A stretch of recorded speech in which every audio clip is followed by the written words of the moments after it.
5 long months after the last Grand Prix of 1983, the new season begins here today in the sweltering heat of Brazil. New cars, new drivers and new rules for what could be the best ever year of Grand Prix racing. And today in Rio, Nelson Piquet sets out to repeat his 1983 success. And he claps his hands to return the applause. With major rule changes this year, there'll be none of this refueling stops, for they're banned. But we will be seeing even faster pit stops for tyre changes. And because there's a 50-gallon limit, the leaders could run out of fuel on the last lap, as Didier Pironi did at Monaco in 1982. And sadly, we'll see no more of John Watson, who's been dropped by McLaren. British Championship hopes rest with Nigel Mansell and Derek Warwick, who seem to regard each other highly. Well, if Derek will be kind to me, I'll say Derek. Okay, I'll say Nigel. Who do you think, Derek? If it's not from the Renault team, I'd say it's going to be the most difficult year in Grand Prix racing. I think there's going to be 10 drivers competing all year for the World Championship. After 3 years with Tolman, the seasoned Derek Warwick really does have a chance of becoming world champion. For this year, he's with Renault, driving a brand new car which has performed superbly in the pre-season tyre tests. Alain Prost, who so nearly won the championship last year with Renault, now drives for McLaren with Niki Lauda, and they're both potential champions. And Britain's Dr. Jonathan Palmer joins the Grand Prix scene with the Ram team after a brilliant apprenticeship in Formula Ford as British Formula 3 champion and the 1983 Formula 2 champion of Europe. Nigel Mansell, Derek Warwick and Jonathan Palmer are joined by our 4th Grand Prix driver, Martin Brundle, who's driving for Ken Tyrrell in a non-turbo car. Well, I'm here for a different reason this year. I've got an awful lot to learn. Derek and Nigel are obviously ready to win Grand Prix. I've got to go through all the sequence they've gone through the past 3 years, so I'm going to be starting at the back of the grid. We haven't got a turbo, we can turn the boost up on in practice, but I think I can show my ability, and we may just surprise a few people, I think. Martin Brundle's already surprised a few people because in his non-turbo Tyrrell, he's a magnificent 18th out of 26 on the starting grid. And in pole position for the second time in his career, Elio De Angelis in the John Player Special, an incredible 8.5 seconds inside the lap record. Then it's Michele Alboreto in the Ferrari, Derek Warwick third in the Renault. 4th is Alain Prost in the McLaren. 5th, Nigel Mansell in the second of the 2 JPS cars, and then 6th position, double world champion Niki Lauda. Now, Nelson Piquet's only in 7th place, Brundle that magnificent 18th, and Jonathan Palmer has just made it onto the grid in 26th position. So, the 1984 season is about to begin. Very, very hot indeed. There's somebody at the back there whose engine, it's behind Chiva. It's De Cesaris's engine has stalled behind Eddie Chiva. See the official on the side there waving his board to show that the car is stalled, but he may have got it going because he's put his arms down. He was waving his arms to show his car was stalled. It's a dangerous situation though for the cars at the back of the grid. We've got one station and now we've got another one to Cesaris.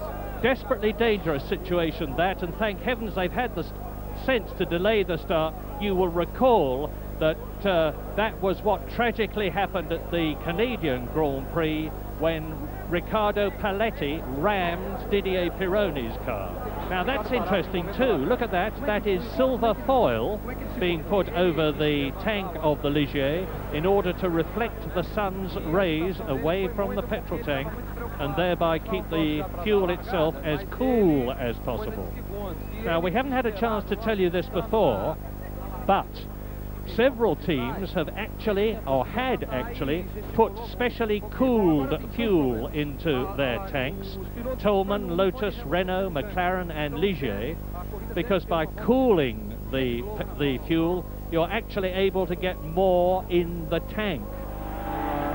So, after a 25-minute delay due to Andrea De Cesaris's car having stalled on the first warm-up lap, we now look again at the second warm-up lap as Elio De Angelis, pole position man, proudly leads into the start of what will be a 60-lap race with Andrea De Cesaris starting from the pit lane.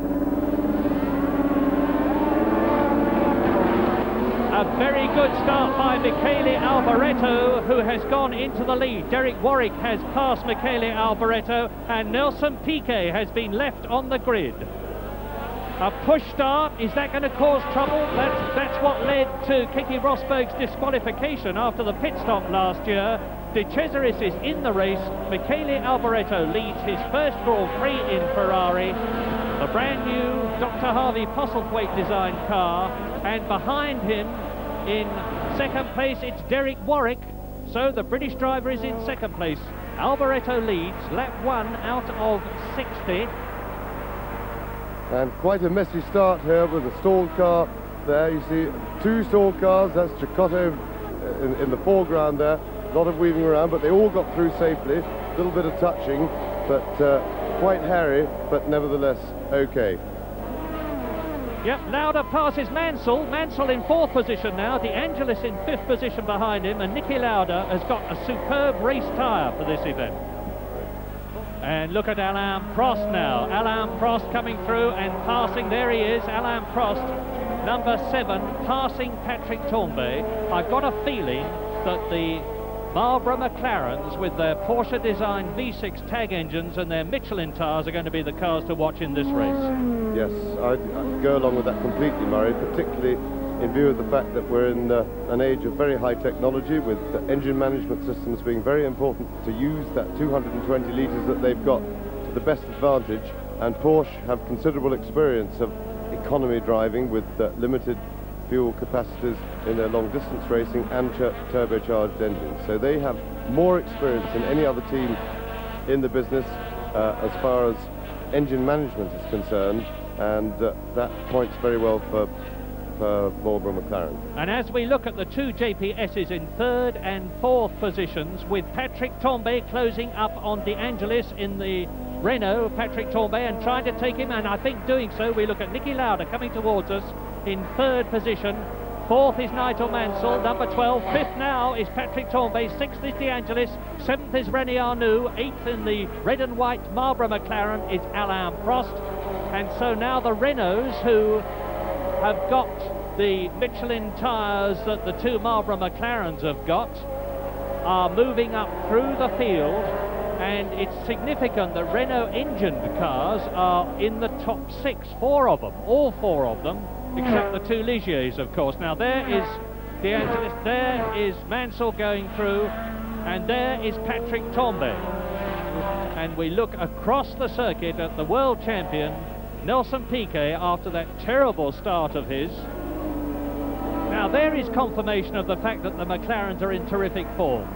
Alain Prost, last year's Renault driver, 2nd in the World Championship, is right up to René Arnoux, who is behind Patrick Tambay. Now there is Arnoux, Prost, here is De Angelis. Behind De Angelis is the first of the Williams cars, that's Keke Rosberg.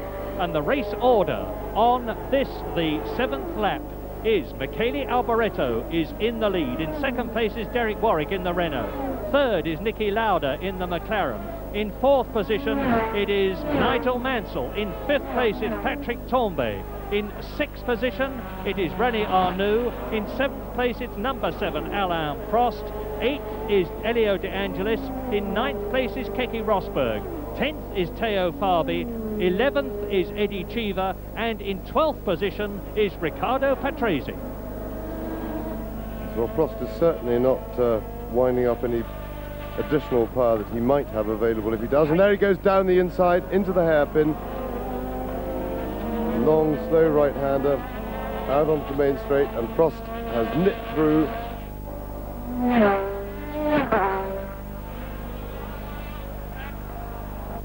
That is Niki Lauda, who has gone up into 2nd place ahead of Derek Warwick. And just looking at that action replay, I thought they touched wheels, and it looked like they just bumped wheels as they went through. Lauda was a little bit tight on Warwick, didn't give him a lot of room, and Warwick, being a young lion, fought hard, didn't give way easily, and it looked like they had a little brush, but there's no damage and everything's fine. And so Niki Lauda moves into 2nd place in top form again with the Marlboro McLaren. The order On this, the 11th lap, Alboreto leads from Lauda second. In third position is Warwick. In fourth position is Mansell. In fifth is Tournbay. In sixth is Prost. And in eighth position is René Arnoux. And Alboreto has spun. We hear that I can see across the circuit that Alboreto has spun but has rejoined the race, and that means to say that Niki Lauda will be right with him, and Lauda leads. And there is Tournbay being passed by Alain Prost. So all of a sudden things are really catching light in the Brazilian Grand Prix, and now in the lead on lap 13 it is Niki Lauda. In second position it's Warwick. You're looking at a replay of Prost passing Tournbay. In third position it's Alboreto, or was, because up now past him has gone Nigel Mansell, past him also has gone Patrick Tournbay, and I suspect Alboreto will be coming into the pits because he was very, very slow when we saw him those few seconds ago. And that is Alboreto in the pits. Well, the Italian having led for lap after lap after lap. There it is, that right front wheel smoking badly. Any views, James, about what that is? Because I haven't a clue. I have no idea what's wrong with the car, but it would appear that that we've got to give Michele Alboreto the benefit of the doubt, because it would appear there's something funny going on with his right front wheel, and that may have caused the spin.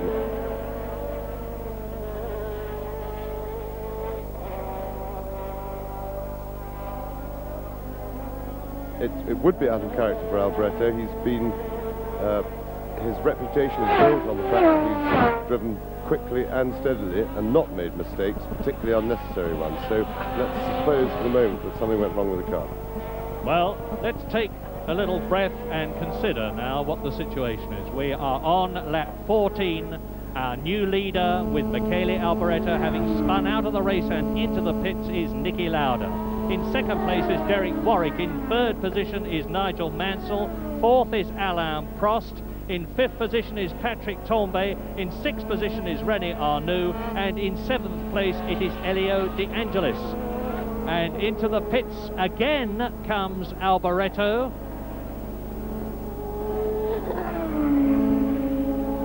Bad news for the Ferrari team. Bad news for Michele Alboreto. One stop to have that right front replaced. And now, here coming towards us is the second place man, is the leader, Niki Lauda. Niki Lauda leading. There is Derek Warwick in second place. So there's not much of a gap between Lauda and Warwick. Now here's the battle between Prost and Mansell, and Prost is moving up into third position as I talk to you. So the McLarens are now first and third on lap 16. Cicotto into the pits. We've had Senna into the pits. It looks like a pretty unhappy race for the Tollman team. This is Prost's first drive for McLaren after parting on very bad terms from Renault last year after the South African Grand Prix, which decided the World Championship and lost it for Prost when he had engine trouble, as a result of which he was extremely dissatisfied with Renault, as a result of which he offered some harsh words of criticism, as a result of which they showed him the door. And it was because of that Prost, who is still struggling to pass Derek Warwick, who knows perfectly well, of course, that the Frenchman is there. And Prost is darting and weaving and is now through into second place on lap 24. And the Marlboro McLarens, with their TAG turbo engines, are in first and second places and on their way, if they can keep running, with still over half the race to go, to a very famous victory. The problem is, though, that it's very important to both of them, I would think, at this stage of the season, to try and establish supremacy over each other. Probably more important to be supreme over the other driver in the team than the other drivers in the race, because this will dictate how things go during the season. And if they're in a top team, they're both World Championship contenders, but as I said earlier, only one can win. Lap 25 out of 60. Niki Lauda leads, Prost second, Warwick third, fourth coming towards us in the black and gold car, Nigel Mansell, fifth Patrick Tournbay, sixth René Arnoux, seventh Elio De Angelis, eighth is Keke Rosberg, ninth as Philippe Alliot coasts to a standstill, is Nelson Piquet. In 10th position is Eddie Cheever. In 11th position is Riccardo Patrese, and hear this, a magnificent 12th is Martin Brundle in the 4 DFV powered Tyrrell, and going superbly. Brundle then in 12th place. As we look at Niki Lauda, there is 11 seconds now separating Niki Lauda, the leader that we look at now, number 8 in that distinctive red and white helmet of his, and Alain Prost, who is in 2nd position. The Marlboro McLarens stamping their mark on this Brazilian Grand Prix. 1st and 2nd places. The Renaults of Warwick and Tombay are 3rd and 5th. The JPS Renault of Nigel Mansell is in 4th position. In 6th place, the Ferrari of René Arnoux, not a very stirring race from his point of view, and in 7th place is Elio De Angelis. Now there is Fabi back in the running. Here is the race leader, Niki Lauda, being followed by the lapped Pier Carlo Ginzani. And there are the times and places for confirmation. It's a very heartening sight, Murray, to see Niki Lauda out leading a Grand Prix again, because this is now his 3rd season since his comeback, and he's done very little leading and front running during that time, and that has been largely because he hasn't had totally the right equipment. No criticism of the McLaren team, they haven't had the wherewithal available to them. They've done a good job for him, but he hasn't had the best car, and I say that with sympathy because he has certainly been driving as well as he ever drove when he was winning world championships in the past.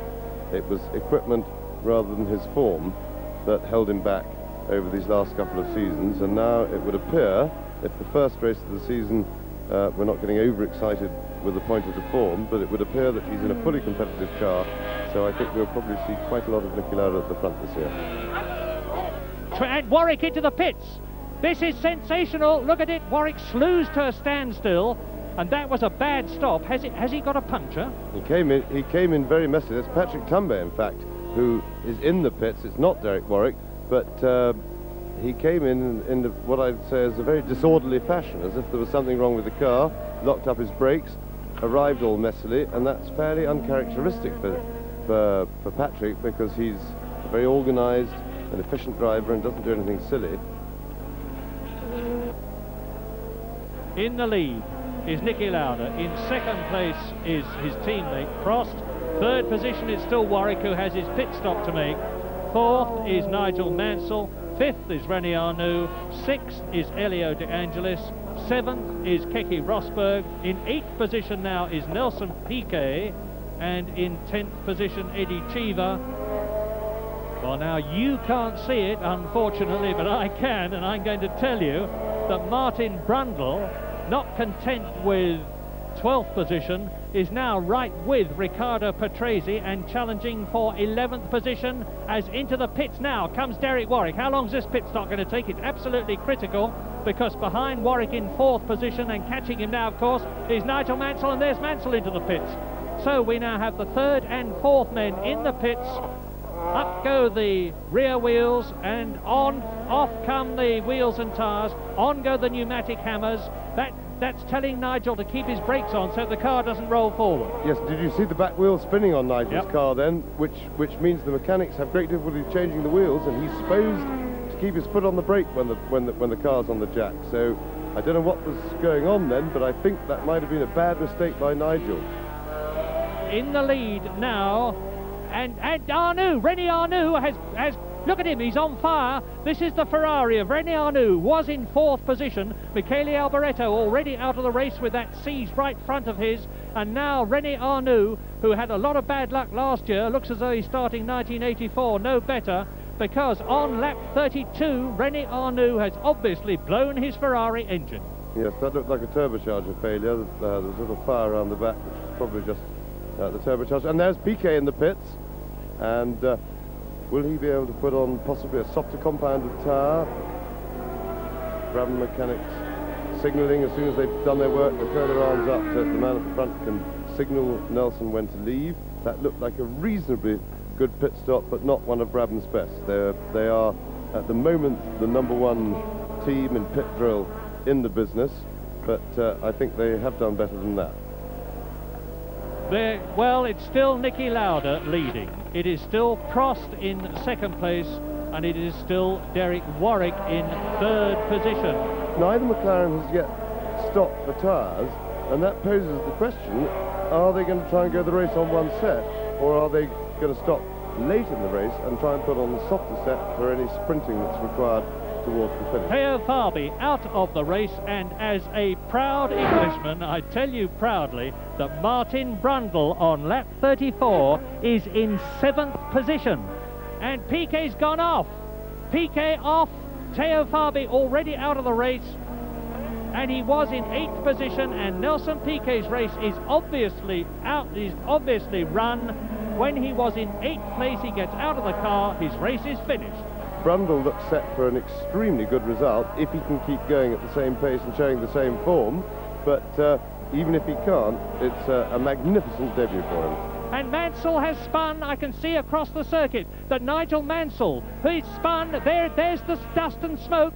Nigel Mansell, who was number 12 in 4th position, is clearly right off the circuit, and it looks to me as though the wire netting has caught up around his car. This is one of the big problems of catch fencing, but Nigel Mansell is slowly levering himself out of the circuit, helped by the Brazilian fire brigade. This is the Rio fire brigade who marshal him, and thank heavens Nigel Mansell is clearly perfectly okay, but out of the race, and that means to say that Martin Brundle is now 5th. And Prost, in fact, has been catching Nicky Lauda a little bit, so it does beg the question as to whether Lauda's in trouble. If it's just tyre trouble, he certainly looks to be a bit slithery there, and not to have the grip that he had earlier. And you can see Prost in the background now. There's one Lotus between them, and Prost is very definitely catching his teammate Nicky Lauda. Now, is this purely tyres, and will Lauda be able to go in and put on a softer compound, as of course Prost will be able to have the same facility if that's the case, because Keke Rosberg has been just romping away. Yes, look at this. And Lauda's really slowed down. So is he in mechanical trouble, or does he want new tyres? That's De Angelis who's passed him. Mansell out of the race, of course, and as James has pointed out, we could well be seeing a change for the lead. We could well be seeing, there is Prost in second place. We could well be seeing Nicky Lauda come in for a tyre change as Eddie Cheever goes through the picture. There is the comparatively slow Nicky Lauda, and I suspect we're going to see Prost come into the picture. He's coming into the pits. Nicky Lauda then. Now let's take a timing on this. Nicky Lauda in, and Prost I can see coming into the pits. Well, that's a real problem for the McLaren team. If they didn't preordain that to have both cars in at once, there is Prost, but where is Lauda? Because the pits are right next door. We just saw Lauda coming in, unless they... That's Lauda. And there's Lauda limping in, and so he's managed to come in behind Prost. How very strange, because Alain Prost passed Nicky Lauda, and I thought I saw Nicky Lauda getting out of the car. He was. Nicky Lauda's race is run. Nicky Lauda is getting out of the Marlboro McLaren, and now we have a new leader. It's Derek Warwick is leading, and there is the McLaren of Nicky Lauda. Derek Warwick leading then. Behind him, and sufficiently far behind him, I think, for pit signals to tell Warwick that if he keeps going the way he is going, he's going to win, is Alain Prost. In third position, the second of the two Renaults, and you're looking at the leader now, is Patrick Tambay. Fourth is Keke Rosberg. Fifth is Elio De Angelis. Sixth and lapped is Martin Brundle. Seventh is Eddie Cheever. Eighth is Riccardo Patrese. Ninth is Andrea De Cesaris.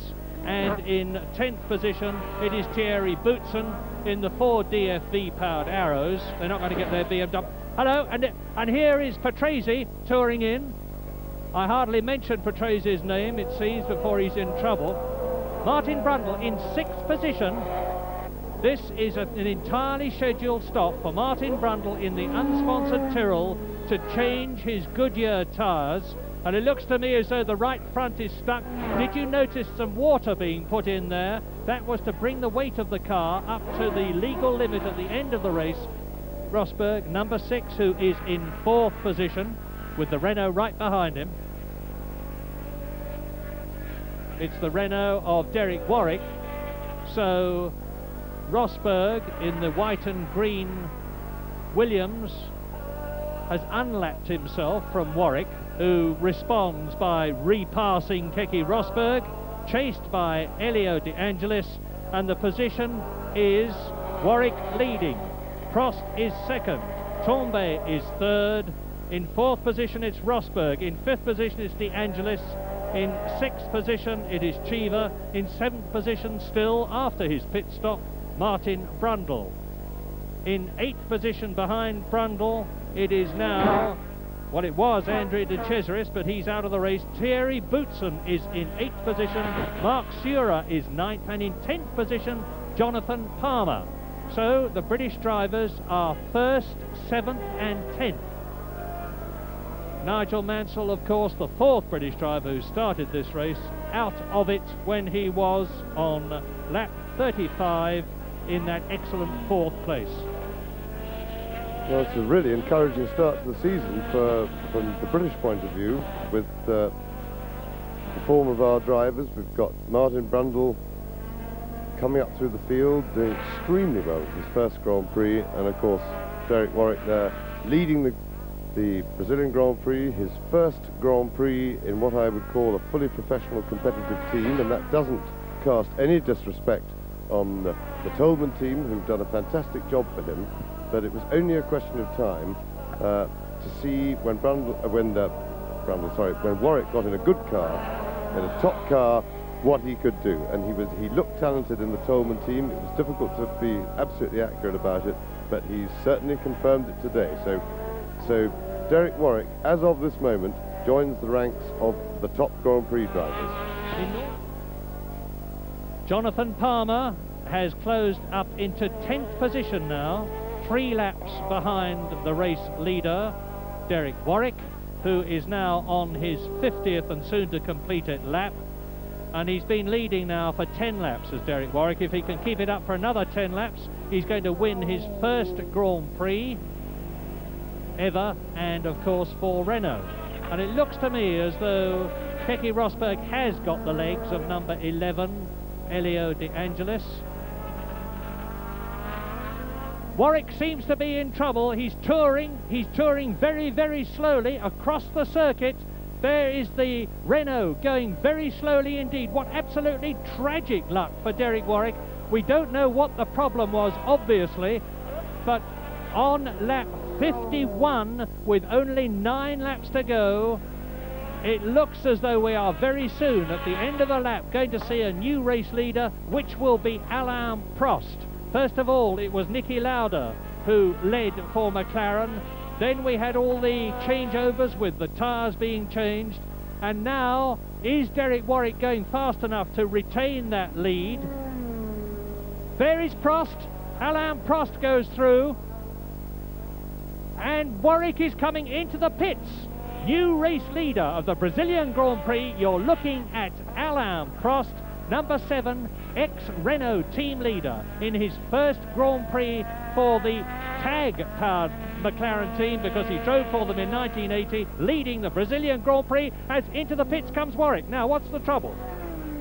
Well, we will see. We didn't see what went wrong with him, why he was stopped on the circuit, but the attitude of the mechanics looks pretty final. So Warwick obviously in mechanical trouble, but whilst that appears to be very bad news, I think the good news thoroughly outweighs any bad news like Warwick breaking down, because he led the Grand Prix, he out-qualified Patrick Tombe, and as long ago as 3 years ago when Derek first started driving Grand Prix racing, and British enthusiasts were asking why have we no top British drivers, and I said, well, we have. Derek Warwick is very good, and now the moment he's got into a good car, he's immediately confirmed that. He's driven absolutely immaculately, and very much as any British enthusiast would hope, and quite honestly, we're looking at very much a potential world champion for Britain this year.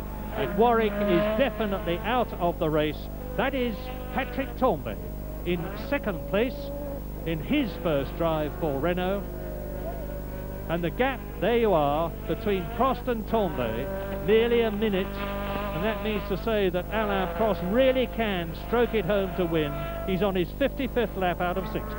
Yes, no race between these two now. They're both more concerned with getting their cars home and collecting the points. And Prost obviously wants to cruise home, get home in one piece, which will mean that he'll finish a very comfortable first. Tombe, likewise, will want to get home in one piece to pick up 6 points for second place.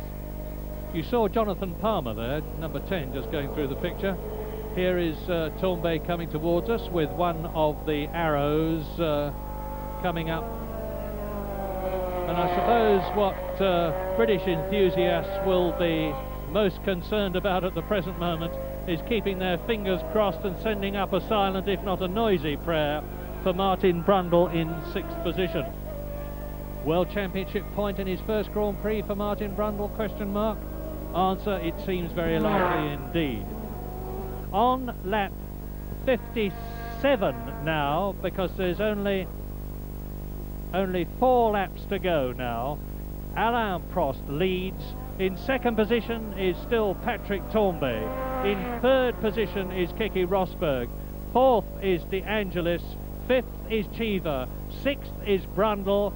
And the only question mark, provided everybody keeps going for the few laps that remain, is, look at this idiot crossing the road with the leaders bearing down on him. The race discipline here at Rio is really quite appalling, and in my opinion a disgrace. That should never be allowed. Anyway, I'm sorry, I was saying that Alain Prost now leading. There is Patrick Tombe in second place. Keke Rosberg looks as though he's going to be third, with De Angelis fourth and Cheever and Brundle. Yes, the policing of this racetrack is quite extraordinary. Do you remember last year, Murray, when after the race we came down from our commentary position, which is in the main grandstand, went to go to the paddock, and along with all the other press, as soon as the race had finished, they locked the circuit and nobody was allowed to go anywhere. They allow people apparently to freely cross the track during the race, but as soon as it finishes, they seem to have a moratorium on the subject. There's a moral there somewhere, and I can't work out quite what it is now, but I will tell you that coming up to the end of lap 57, with then only 3 laps to go, you look now at Rosberg, who's, I think, without a doubt, Keke Rosberg is now the fastest man on the circuit, and he's just passed Patrick Tombe. Now, subject to official confirmation, look at this. As Rosberg comes through and passes Patrick Tombe, it means that the Finn in the Williams Honda is now where he finished last year and the year before, second. Yes, now this is the exciting question of this thing. When we see 2 cars battling towards the end of the race, who is turning up their boost? Who has got not enough fuel left? Have they gambled too early for the battle? Will they both make it to the finish? Because Rosberg's been really flying. Well, now we want to know, and I can't take it at the moment because it's too late. I can't see both drivers. What is the gap between Prost and Rosberg? I can't conceive that Keke Rosberg can possibly win this race, but many stranger things have happened in the history of Grand Prix racing, and it is certainly Alain Prost leading. Number 6 there, Keke Rosberg, totally having overcome the effects of last year's hepatitis and in fighting fit condition in second place. Down to third position has gone Derek Warwick, has gone Patrick Tombe. In fourth position it is still Elio De Angelis. Fifth it is still Eddie Cheever, and sixth and still in the Grand Prix points it is Martin Brundle. Lap 58, only 2 laps to go at the end of this one. And see, Keke Rosberg is pulling out a gap between himself and the third place man, Patrick Tombe. Well, there's no doubt that only now some kind of mechanical problem, or I suppose a driver error, which is unlikely, can deny Alain Prost the Brazilian Grand Prix of 1984, because there's a gap of a minute still between him and Keke Rosberg, the man that you're looking at now. And Jonathan Palmer is still in there, still last but 9th, because as I said, the mice have really got at the machinery in this race, and only 9 out of 26 competitors are still left in it. Coming up to the end of lap 58 now.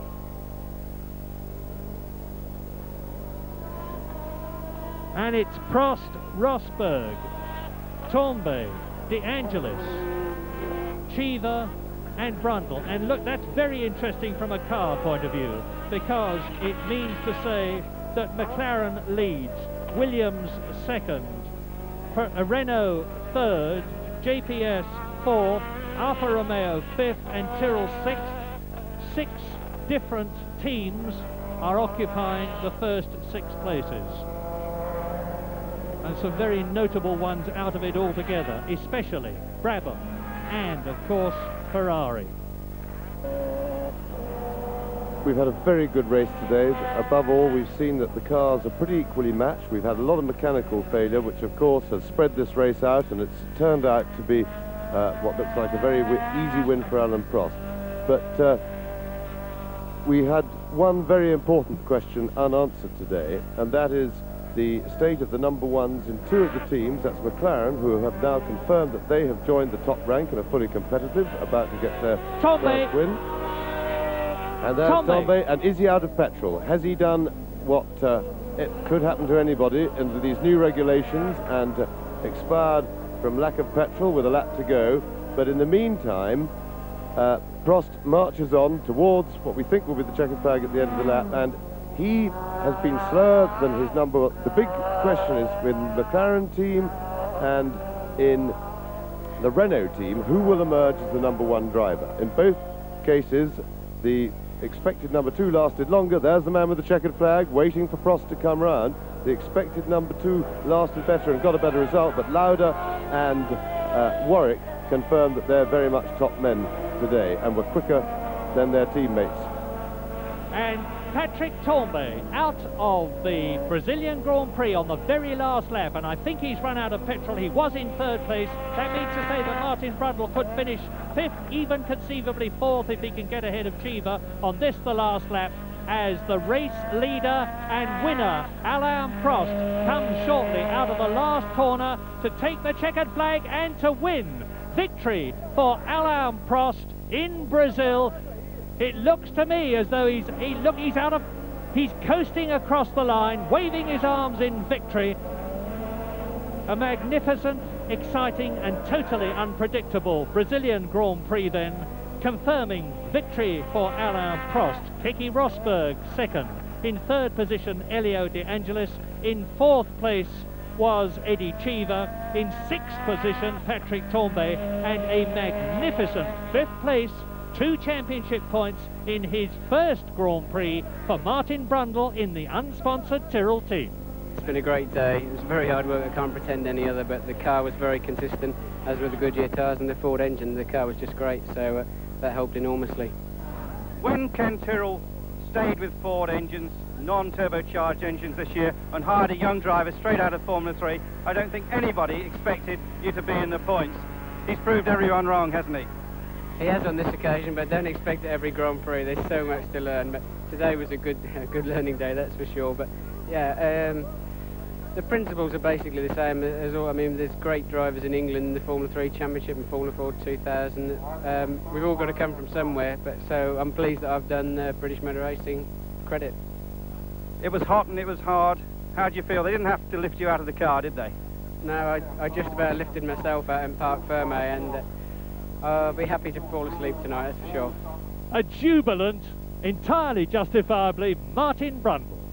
And now, from the sunshine of Brazil, the Grand Prix scene moves in 2 weeks to the sunshine of South Africa, and of course, Grand Prix will be there.